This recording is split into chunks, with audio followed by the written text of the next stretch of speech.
Hi, Cecilia. Thank you so much for joining me today. Of course, my pleasure. Thanks for having me. So, for our audience who may not be familiar with you and your work, could you introduce yourself and tell us a little bit about your career? Sure. My name is Cecilia Violetta López. I'm a soprano. I was born and raised in Idaho to Mexican immigrant parents. I went to school in Las Vegas, Nevada, the UNLV, and I graduated in 2011. And right after that, I was hired by an opera company. So I've just been working ever since then, since 2011. I feel like I'm old now.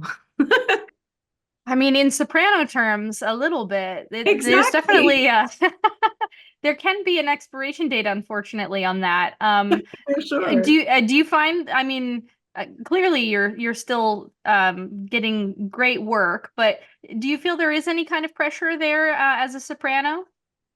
I felt like when I first started, I feel like there was a lot of taboo if I ever, because I started late. I started my studies a little bit later than a lot of my friends that were starting right at 18 and going through their college degrees. I was in my early 20s.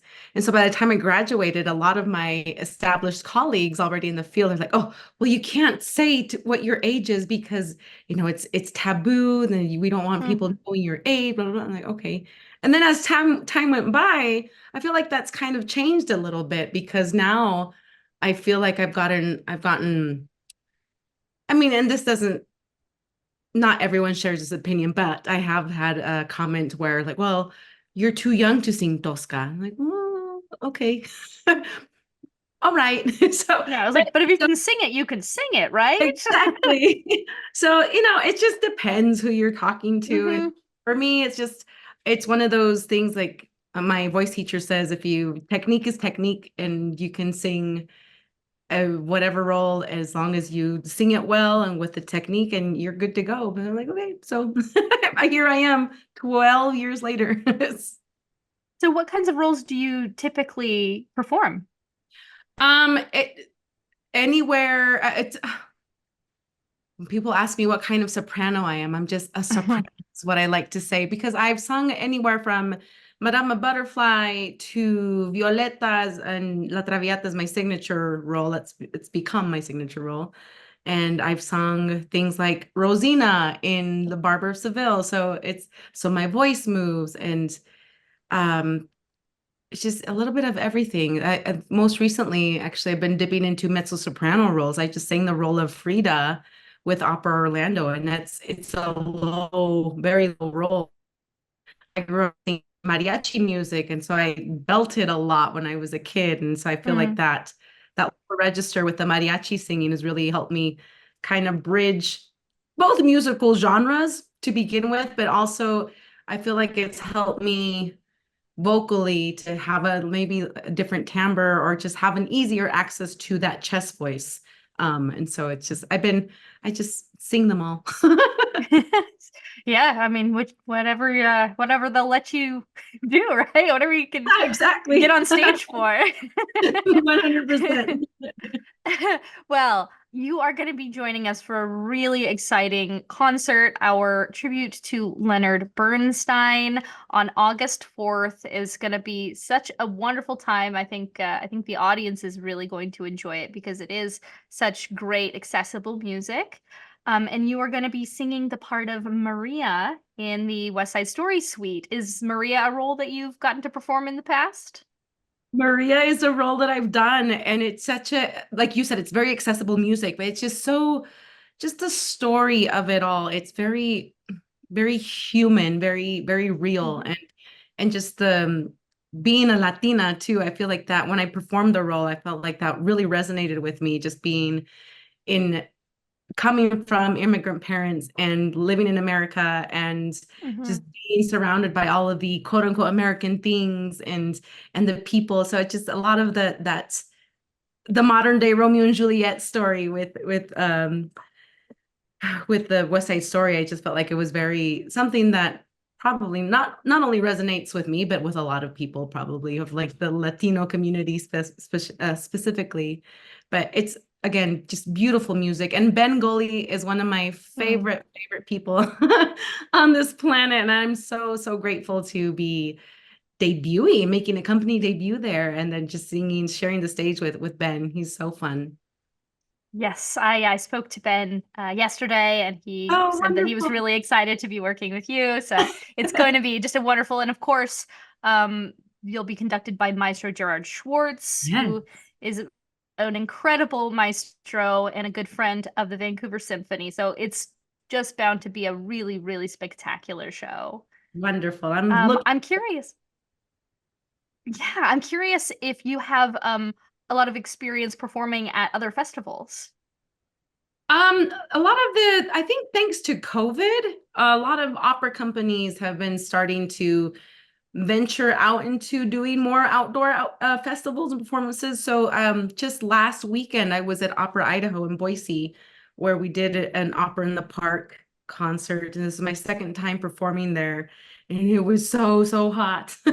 It was 106 degrees. It was 106 degrees out in the park. And oh my gosh, but we got through it. Oh no.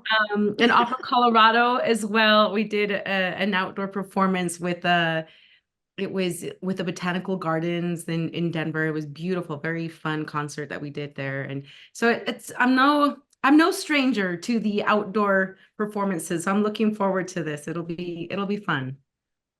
Yeah, it's a really special experience to get to perform out of doors. This concert is going to be free and open to the public. Oh yay, Uh, I didn't know that. yeah, this is something that we're very proud of. We want to, make this, speaking of accessibility, make it accessible to the people in our community. So it's going to be really wonderful to give people this opportunity to hear this beautiful, beautiful music. Hmm. Um, I'm curious sort of how you feel about Bernstein and sort of what it is that makes his music so special and so uniquely American. I think that just that and that for me, and I can't speak for everyone else, but for me, just growing up and because this classical music is something that's I think still new to me because again I was never exposed to opera as a kid, and so all of these tunes are very much, especially Bernstein's music is very much him. It's just I feel like there's a lot of Americana in him, and that he took a lot of how can I say this? It's just they're tunes that remain like earworms, earworms that you're able to leave the concert and whistle the melody, or and it's just I don't know. For me, just growing up, I always just put Bernstein and the U.S. and beautiful classical American music in one sentence. So it just for me, it's just what an honor to be essentially a vessel, a vessel of performing his music because he just left some amazing music for us to perform. And just thank you for having me be a part of the festival and sharing that. Well, we are so looking forward to you joining us here in just a few short weeks. Do you have any parting words for the audience just to get them really excited to come out and join us in the park? Oh my goodness, where do I begin? I I could go on forever because I'm a firm believer that opera is for everyone, and wherever I go, I use myself and my family as an example because again, my musical world started out singing mariachi and all of those very traditional ranchera tunes from Mexico. And now being an opera singer and having access to so much repertoire that has existed for years, it's just I I tell everyone with like we don't care as the artist whether you're in the orchestra, whether it's maestro, whether the singers, we don't care what color of skin you have, what socioeconomic background you come from. We just want you there because we want to share the fruits of our labor with you guys and just know that opera and this musical classical music, Bernstein music is so it's universal and it's very accessible, as you said. So just, and if you don't believe me, come to the concert because you will see for yourself. All right, everyone. Well, Sunday, August 4th at 3 p.m. in Esther Short Park, you can see Cecilia performing the West Side Story Suite. It's going to be a wonderful show. Thank you so much for chatting with me today, Cecilia. Of course, thank you.